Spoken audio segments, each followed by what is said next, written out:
question today from a family here in Norfolk, Virginia. And the question is, we've heard the MacArthur Memorial has a connection to the World War II Monuments Men. What is it?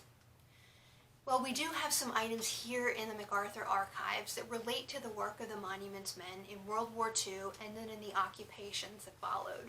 But we also have two lesser-known connections, both related to one of the Monuments Men, Walter Hancock.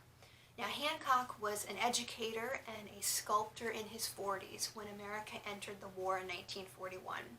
In 1942, he was drafted into the U.S. Army Medical Corps, but was then whisked out of his unit after his design for the Air Medal was adopted by the U.S. military. Our first connection to the Monuments Men is this Air Medal. General MacArthur was a recipient of the Air Medal for actions on September 5, 1943. And to paraphrase his citation, he received the award because he personally led American paratroops on a very successful and important jump against the Nadzab airstrip in New Guinea. Then, after the landings had occurred, and despite enemy-infested air lanes, he remained over the combat area, directing operations as contact with the enemy was made.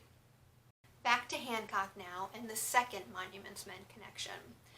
After some time at the U.S. Army War College, Hancock was sent to work as an intelligence officer in the Pentagon. In 1943, when he heard about the formation of the Monuments, Fine Art, and Archives section of the military, he asked for a transfer. As one of a handful of Monuments Men, he would later fan out across Europe to help find, protect, and repatriate tens of thousands of objects of cultural significance that had been looted by the Nazis. After the war, he went back to life as an artist and an educator. In the 1960s, he was commissioned to create a bronze statue of General Douglas MacArthur for the United States Military Academy at West Point. The statue was unveiled at West Point in 1969. Mrs. MacArthur thought the statue was absolutely fantastic, and so she worked with the General Douglas MacArthur Foundation to get a casting of it made. The duplicate statue was unveiled at the MacArthur Memorial on April 18, 1970, in front of MacArthur's family and ambassadors from 11 different nations. Standing 8 feet tall and resting on a 5.5-foot tall granite base, the statue depicts General MacArthur in 1944, wearing his famous khaki uniform, cap, and holding his leather flight jacket.